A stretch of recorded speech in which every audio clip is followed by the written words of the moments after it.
Hello everyone, Ultimate Steve here, and welcome to episode 2 of the Black Hole System playthrough, or the Kcalbeloh, whatever it is. Last episode, we left off Valentina Kerman in an elliptical orbit of Athena, and I fat-fingered the stage button twice.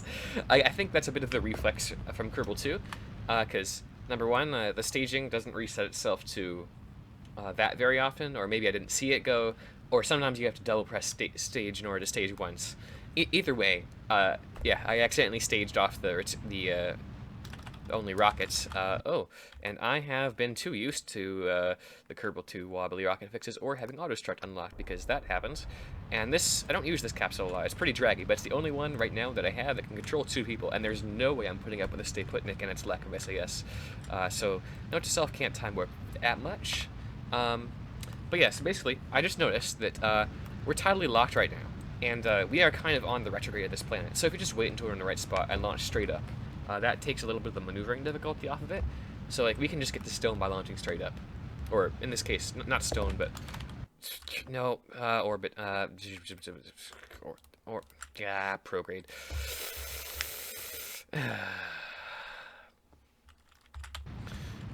Although, it probably should have just gone to orbit given how much fuel I'm wasting already with this. Okay, so almost out of fuel in these boosters. Alright, let's cut that and throttle this center up to full. I would have done fuel lines, but I don't have that unlocked yet. I don't even think you can like do it the stupid way with decouplers and like enabling fuel cross feed if you don't have fuel lines unlocked. So we'll have to see what happens when you unlock that though, because I'm actually curious. I don't remember. But we're going roughly straight up here. That should be about to escape. Yeah, okay. So we almost got to an escape trajectory, and don't stage again this time. So yeah, that should be alright. We should be... Yeah, there we are. This is roughly decent trajectory. I'm just waiting until the app sides are aligned. Actually, no, it's pretty good right now, so I think I can go until the periapsis is low. Yeah, so that's matching the orbit, but we actually probably shouldn't have done that, because then we'll need to phase the orbit as well. Because we are going slightly faster than it right now, but not enough to guarantee that we hit it before it hits a sphere of influence and just disintegrates. Because in order to correct that, we'll have to go retrograde apoapsis. I don't like that. Okay. First of all, let's correct our inclination, which shouldn't be much since we didn't even have a chance to get through the inclination change burn on that one. So, inclination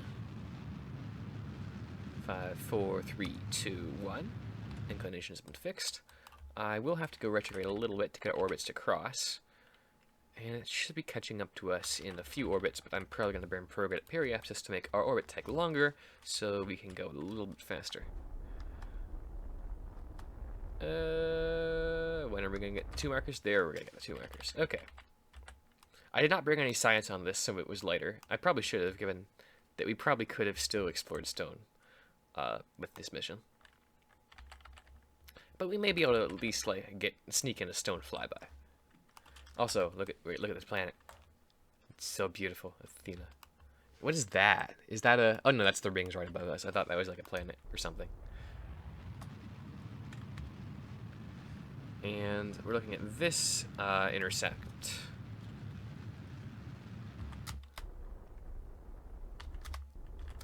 .300 kilometers. 40 kilometers. 0.9 kilometers. That's pretty good. I can work with that. And we should be rendezvousing it. I'm going to quick save, because I didn't quick save last time, and that came back to bite me, because that big silence there was about half me being like, oh, what have I done? And half of me trying to remember when my last quick save was. But I knew I probably hadn't even quick saved once this entire thing, so I'm like, okay, it'll be faster to do a rescue mission. So, speaking of quick saves, I just warped past the target. But actually, you know, we're close enough that I can probably just go back. Okay. So, additional mods I have, I've got some visual mods. I believe I have distant object enhancement as well. And I have obviously informational mods, MechJeb, Kerbal Engineer, I haven't really been a MechJeb person until recently, until I found out that, oh, MechJeb is allowed for the low mass leaderboard, and since then I've been absolutely like addicted to its smart ASS here. The SAS functionality, especially when you're doing precision landings, is extremely improved compared to the stock SAS. And I haven't I've spent like 10 years not using MechJeb, but there's definitely not going to be a single save where I don't have MechJeb installed from here on out. Which additionally makes Kerbal 2's SAS system a little bit more frustrating. If you want to read what I've been up to in Kerbal 2, there's a... I did it again! okay. You can tell I'm rusty. I have not commentated and played at the same time for several months now. Okay, that should be good. 900, 800. I'm not going to resume that tangent until I am within EVA distance.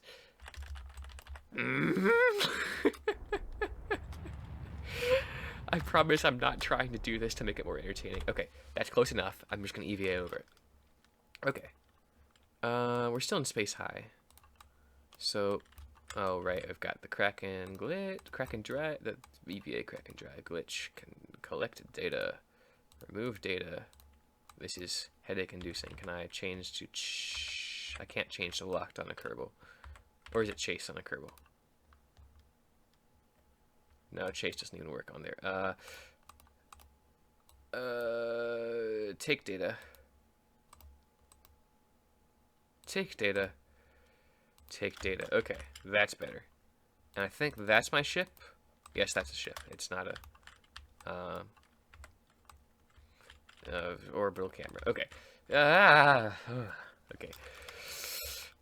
Yeah, weird camera modes.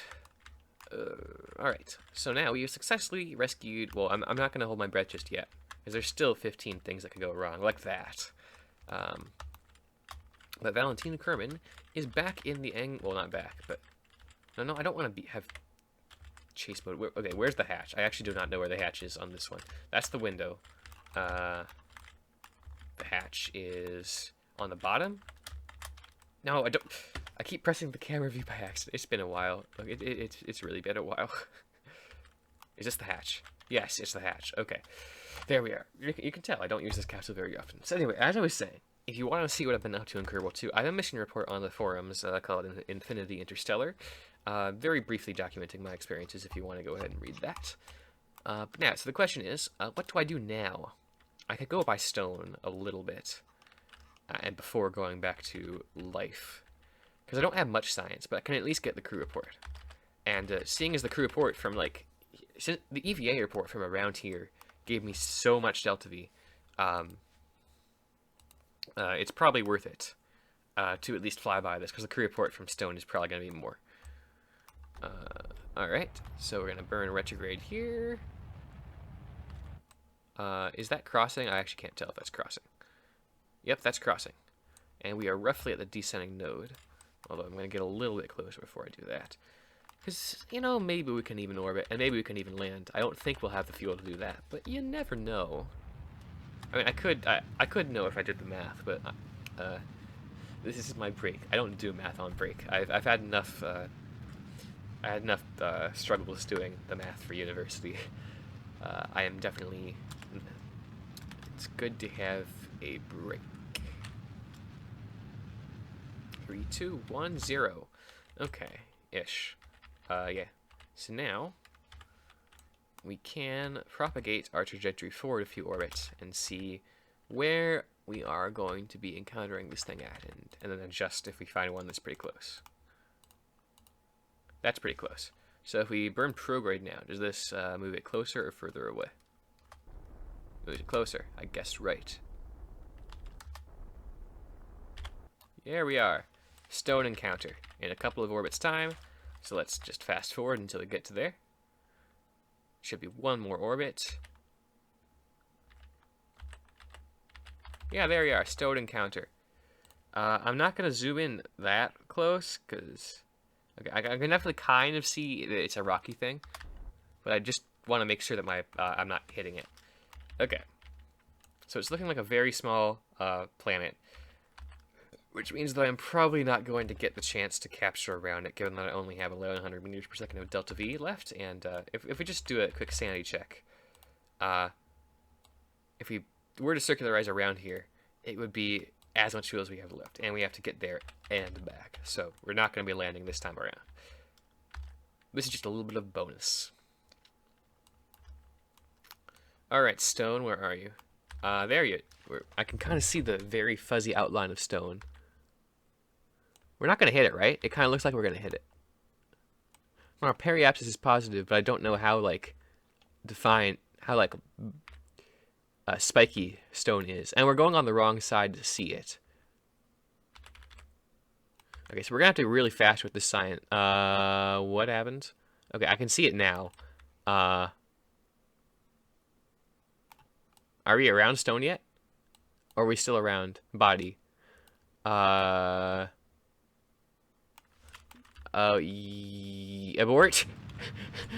get out of here. No, don't SAS prograde on me. I don't know what's going on, but it's not right. We are. Oh, okay, never mind. Okay, we're still fine. We're still fine. It just look. We were not even in the sphere of influence yet. So that is a really interesting texture. So I just burned a bunch of fuel in a panic, but we shouldn't hit this thing, right? We're not gonna hit this thing, right? Right? That is alarmingly close. What's the minimum safe altitude? I'll see when I get into the sphere of influence in like 5 seconds. The minimum safe okay, we're gonna be fine.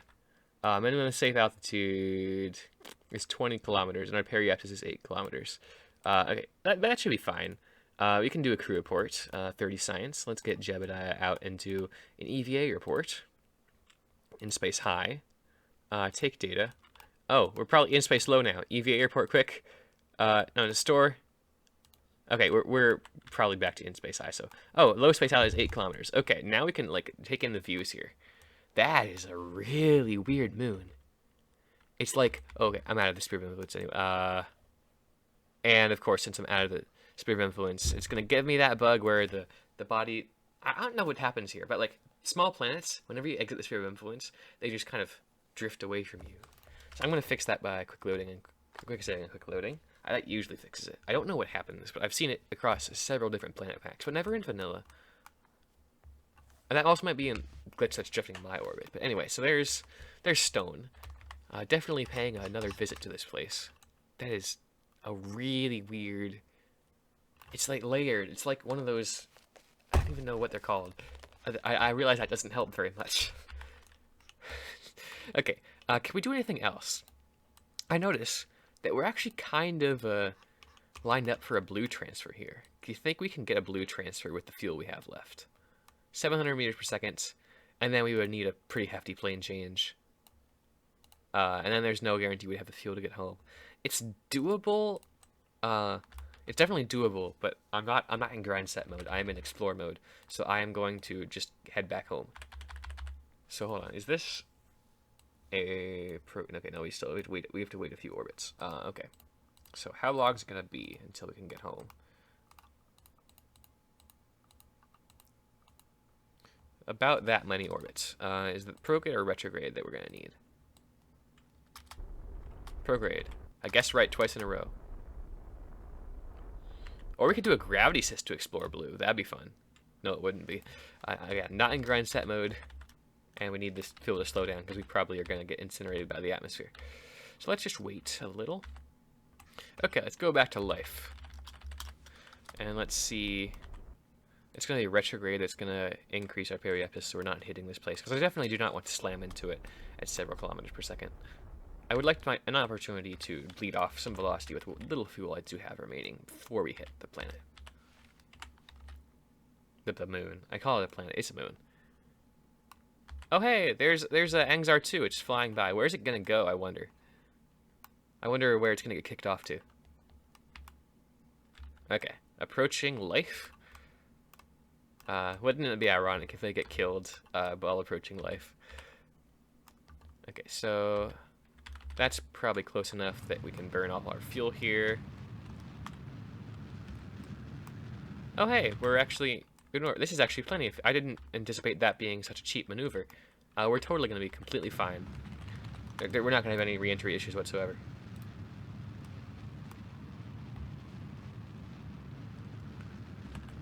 The only possible reentry issues we could have is that this pod might be so heavy that one parachute might not protect it. I could have maybe had a buffer against that if I just like took this, if I kept that stage attached, but I wouldn't.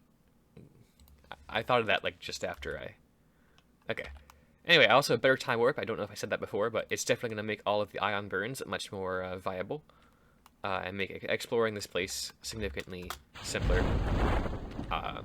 Given that a lot of the bodies later game will require tens of kilometers per second of delta V to access. There's the stage that crashed into the ground. It made a pretty pleasant sound. And now the crew is homeward bound. All the science they have found. And what biome are we in? We're a rainforest. We've already gotten the surface science from the rainforest, so it'd be a bit pointless to get it again. Anyway, so, Angzar 3. I would have preferred to have not needed an Angzar 3, but we did an Angzar 3. And I suppose we can look at the stats for Stone now as well, since we've flown by it. That's a really weird looking moon. I can't get over how like unique that moon. I've never seen a moon that's like that. 384 science. Wow. Okay, so what are we gonna get? Stuff that helps us do higher delta V emissions. I would like to beeline to ion engines if possible, but that's probably way off because we're not gonna have that much science for a while. Because ion engines are really what's gonna open up the system here. Well, if we're gonna have any decent duration missions, we're gonna want solar panels, so I'll go ahead and buy that. Propulsion systems and precision propulsion are going to be pretty good as well. I don't know if I'll spring for that just yet. We're going to want struts, because just so we have auto struts so I can time warp while burning. Airplanes are not critical. That's not critical. That's docking. It's not that critical. How long is it to ion propulsion exactly? It requires all. It requires scanning tech and unmanned tech. So that's 550. That's going to be 1400 science. That's going to be a while before I can get ions. But let's see, so I think I'm better off dumping this into the propulsion part of the tree. Oh, I don't even have enough for that. I probably should have looked at that more closely.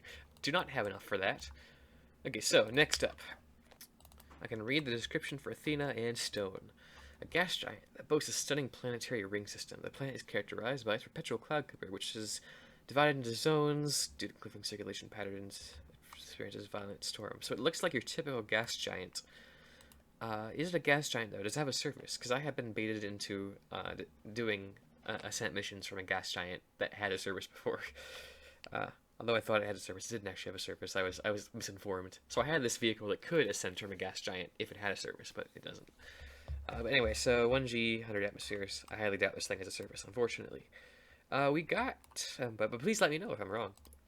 Stone.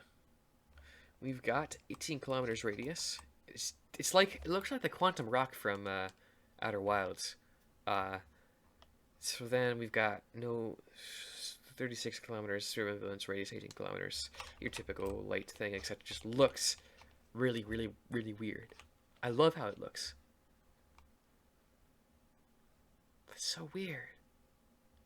That's probably like almost vertical, given how like it's sphere.